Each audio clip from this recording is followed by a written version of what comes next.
Dr. Ernie Ward is one of those vets, and there are more than a few, who do so many good deeds and good work for free. They just have nonprofits and they care about stuff. And Ernie, your Association for Pet Obesity Prevention is old now. Suddenly, obesity, fat drugs are in the consciousness of the world. You have been on this mission to be aware that pets get fat. How do we prevent it? For 21, going on 22 years. Yeah. Do you feel like the time has come that the medical community or the pharmaceuticals are catching up with you? Oh, great. It's just so great to be with you, Tracy. And yeah, I do think over the last 2 decades or more, we've started to see this shift in not only the mindset of our culture as addressing obesity as a disease, but now in real solutions. And that's been the biggest difference. We've been talking about terminology and avoiding stigma and bias and all those things around obesity that make it more complicated, but we really didn't have good solutions. For 100 years, all we have been able to say is feed less, exercise more. Yeah. And that just doesn't work for all forms of obesity. And so now we're on the precipice of getting some better solutions. That's true. And it's nice that you were there the whole time, holding everybody's hand and paw and saying, we can get through this together, because obesity, when you first talked about it, you knew the dangers to pets' health. Yeah. We'll leave aside humans for the moment. But then it got proven.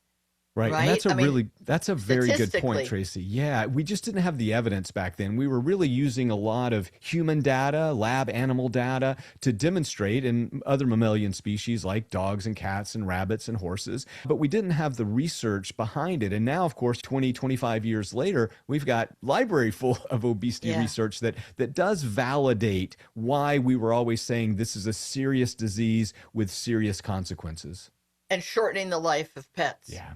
Again, people as well. Separate story, but maybe not so separate, because now the New York Times quotes my friend and respected colleague, Dr. Ernie Ward, at length in an article about how GLP-1 drugs may be coming to pets.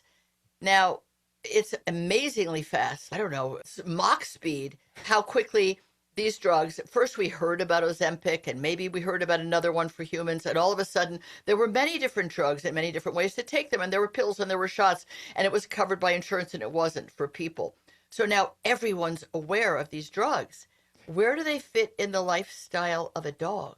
Yeah, and really it's a great point you bring up. These aren't new drugs. These aren't new molecules. They've been refined. We're now getting much better. And actually, I'm more excited about some of the next generation of GLPs and other incretin type drugs that are on the press, again, going through the approval process. But we've been here slightly in a different context before. You mentioned 20 years or so we've been on this road, and suddenly now Ozempic is everywhere. Wegovy is on every commercial. Yes. And it does seem that way. But these drugs, those two in particular, have been around for decades. And even if we go back, most of these drugs actually were patented and approved over 20, 25 years ago. In fact, tirzepatide, which is one of the drugs that's currently being studied for cats, is off patent, which is one of the reasons why that particular study is ongoing, because again, it's a generic form.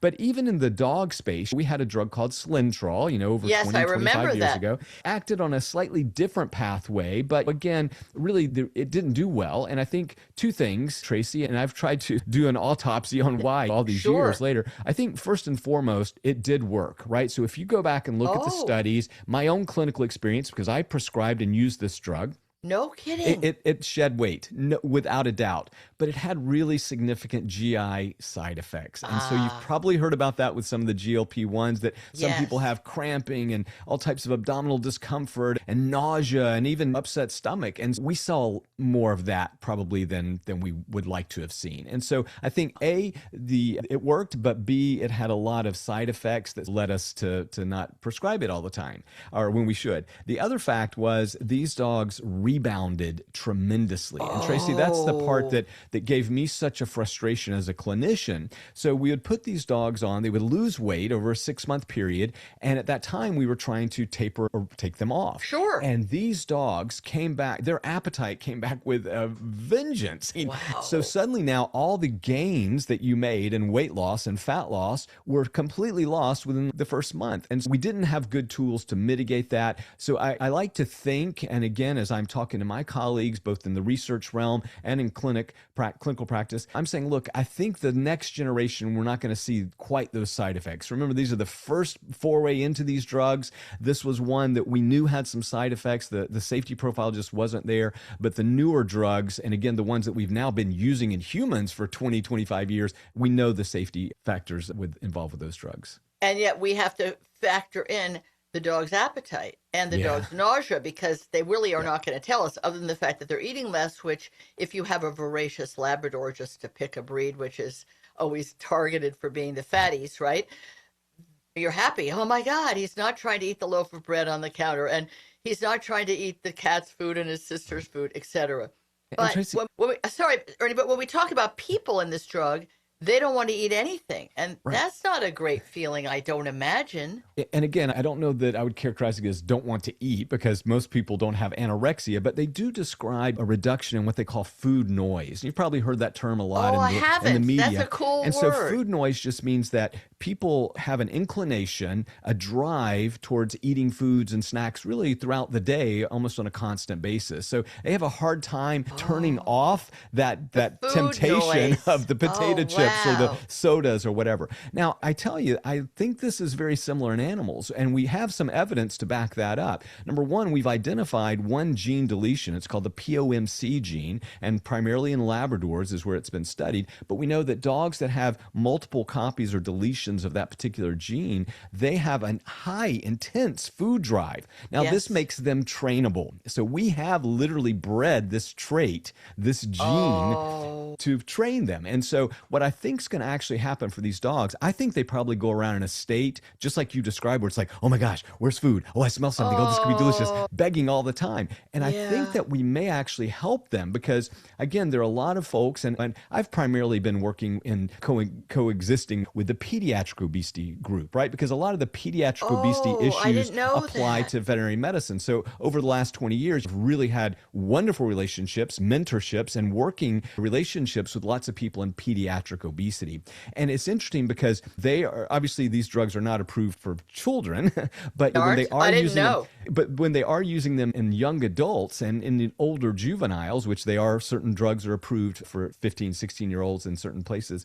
But when we see that, those children, those younger adults start to say, look, I'm not as driven to eat snacks all the time. So I think we're going to see something like that, just turning it down a little bit. But again, right now, the current 2 clinical studies are going on in cats. And so I think that's really a great need and urgency, because cats that have obesity are going to get type 2 diabetes-like syndrome, right? So they get diabetes. Guaranteed. We all know that story. And so that's well established. Dogs, there are a couple of studies that are going on at a very early stage rather. But for us right now, we know that they're working the process for cats. I think that these drugs will fail and succeed really on 3 main criteria. Number one, I've got to say it at the beginning, Tracy, it's going to be cost. We know that a lot of these GLP-1s, especially a year or 2 ago, a lot of concern about they were just pricing it out of the market. The person who needed it the most couldn't afford to access it. And so I think we've done the drug companies have come around and helped, but still cost is a major driver. And I think it's going to be a big part of the equation for veterinary use. The second thing is going to be, how well does it actually work? Is it efficacious? We mentioned dulaglutide, which was the first Slintrol. It worked. Those dogs lost weight. But here's the third part: the safety profile, the consequences, right? So are they going to have diarrhea? Are they going to have nausea? Or, as you mentioned, could they have anorexia? So I think those 3 things, those 3 stars are going to have to align perfectly for these drugs to succeed. So I'm optimistic, but I'm also reserving any sort of judgment until we actually see the data. Now, I have seen many of the early studies, the preliminary studies in dogs and cats. They are very favorable, right? So I have a slightly higher degree of optimism this year than I did last year, and certainly more than the year before that, because as the evidence comes in and piles up, you start to say, okay, I'm feeling more comfortable here. But we still aren't there, and we still have a lot of unsettled questions. But the first thing, again, is it going to be affordable? Is it going to work? And is it going to be safe? And if we can match that up, Tracy, then I think we're off to the races. Sounds like there's a 4th point there, which you touched on earlier, which is you can't come off it. Well, if you're on it, you're saying point. with Slentrol, there was this terrible bounce back. Maybe they were hungrier and ate more and gained more afterwards. But is this true with people on GLP? Do they stay on it forever or else they hear the food noise again? Right. And this has actually been the Lancet Commission on Clinical Obesity that was launched in March of 2025 and followed up by the European Association of Endocrinologists. They've really looked at this exhaustively. And the conclusion sort of looks like this. Most likely you're going to be on these drugs for a long time. Okay. So Is that a polite way of saying forever?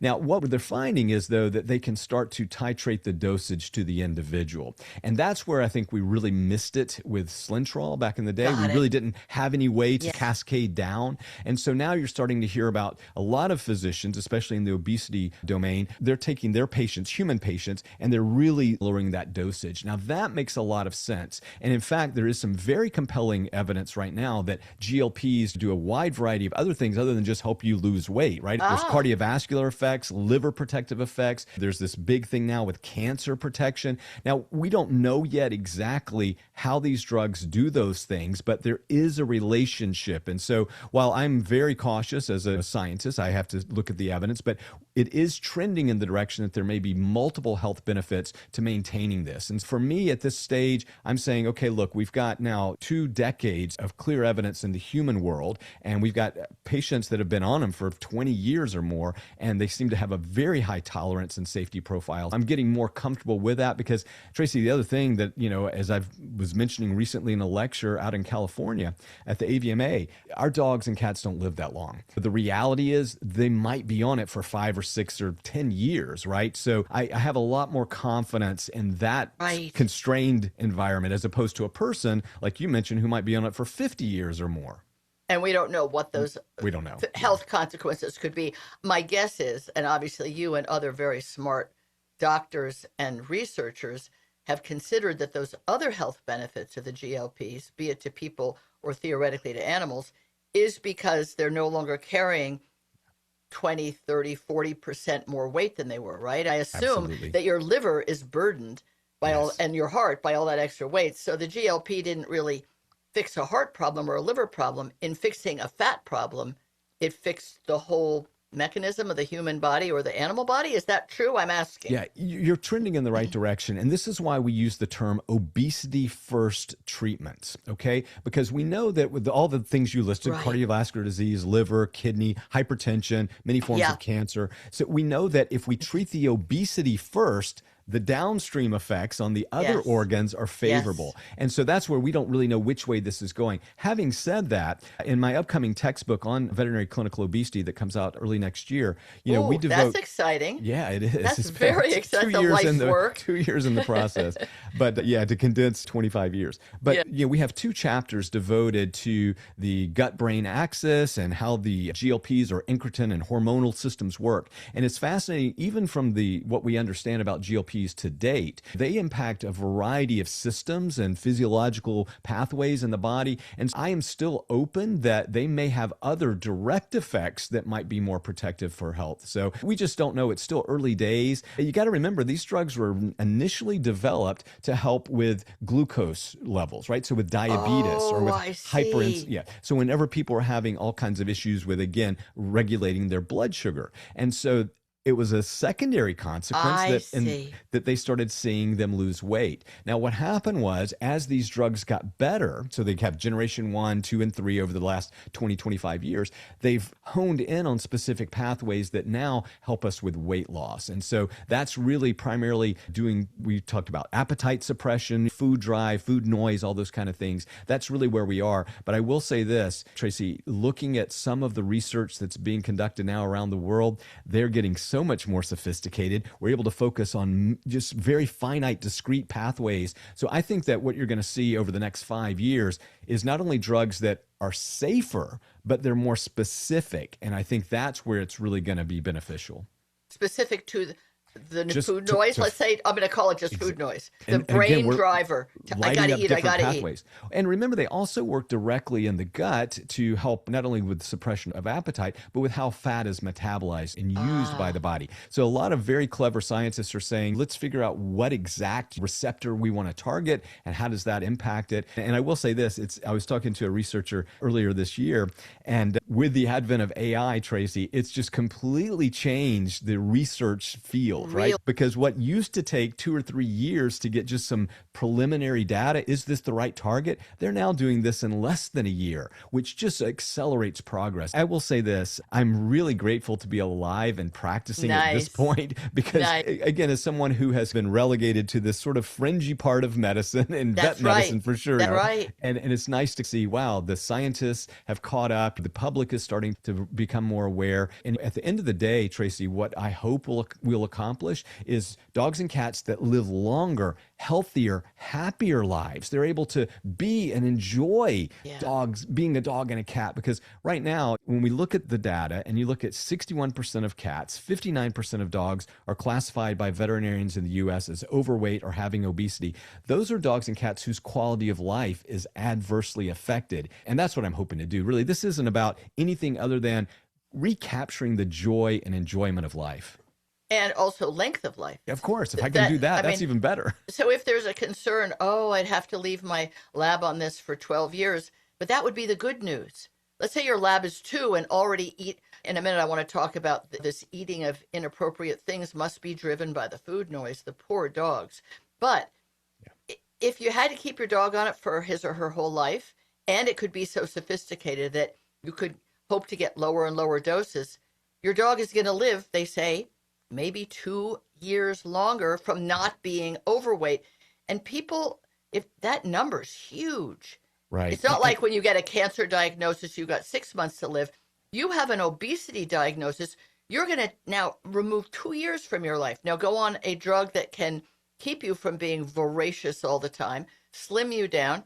So you take it like people, is it like people would take thyroid medication?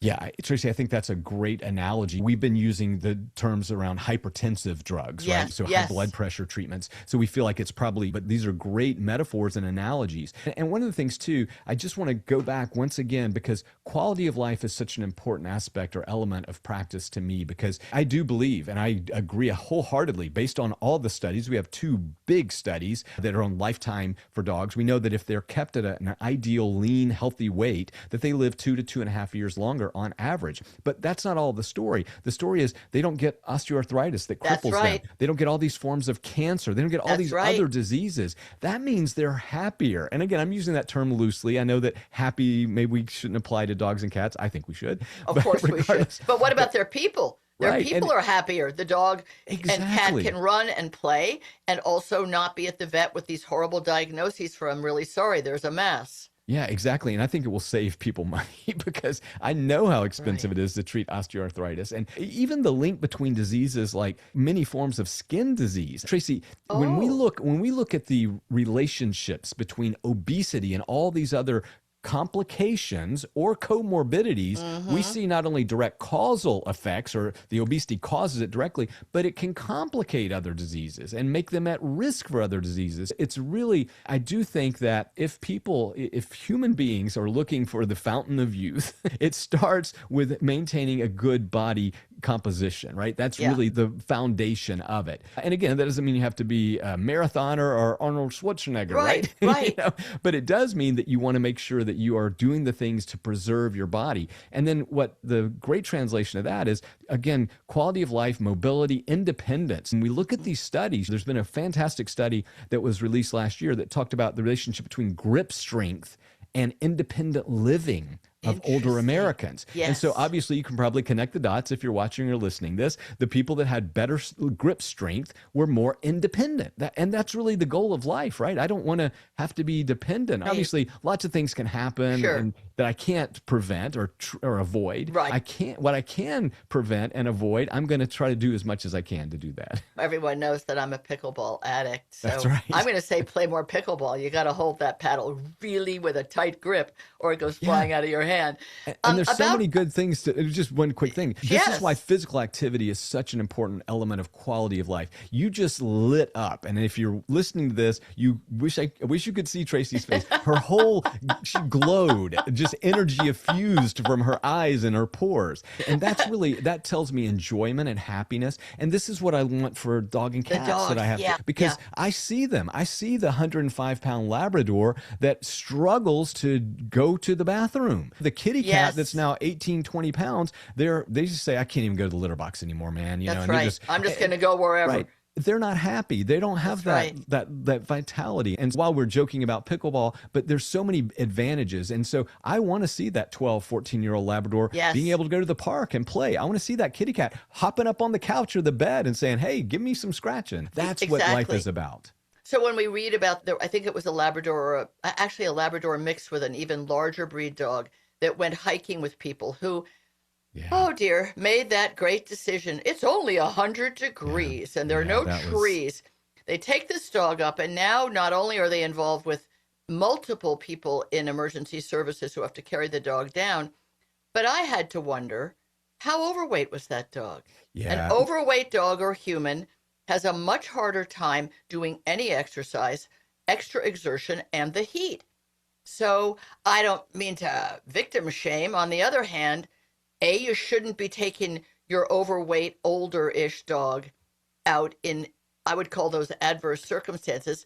But what if you could take 10 pounds off the dog? Wouldn't that be amazing? It changes their life for the better. Totally. And that's really and I agree. When I saw that story breaking and I was asked to comment on it, obviously really? we could only get what we saw in the video. They had some news footage. You guys probably saw that as well. I don't want to judge on the body condition. It did not look to be in an ideal body condition just That's based what on I the thought. video. Yeah. But more importantly, what really broke my heart is that dog should have been able to do that. Right. That's right. And through a whole set of just bad things, and again, nothing intentional, just a lot of people just aren't aware. That dog then was unable to compensate for the excess heat, maybe the severity of the climb and the duration and all that. And that kind of breaks my heart because let's be honest, your dog should be able to do that. And I would imagine, Tracy, that dog had done that in the past. And this is that weekend warrior syndrome that so many people succumb to, and they just forget my body condition is not ideal for those types of activities. And that breaks my heart. And weight can creep up on you. You can be a chunky monkey lab when you're 3 or 4, but by the time you're 7 or 8, if you have that, either that gene, you poor thing, or just too much food and not enough other things to do with your mouth, let's say like a ball, a stick, or something, the weight creeps up on you and you aren't the dog you were. But they have 4-wheel drive, Ernie. They should be getting up that mountain way easier than we are. I agree with that. Right? Yeah. The other thing too, that there's just a really elegantly designed study that looked at brain function. So actually, and this is in humans. So basically they were looking at dementia and the relationship to obesity. But this study was a lot more sophisticated than that. It actually said, let's actually figure out where the fat deposits were in this person, because you can have fat on the appendicular skeleton, like your arms or your legs. You can have truncal, which is more like in the chest. And of course, you can have what we worry about, the abdominal or the visceral adiposity. So they track this through a variety, and these are using CT scans, and these are amazing studies. And basically, no surprise to anyone listening today, the people with the highest abdominal or visceral adiposity, that belly fat, they had the most cognitive decline and demonstrable brain lesions. So they're actually losing gray matter.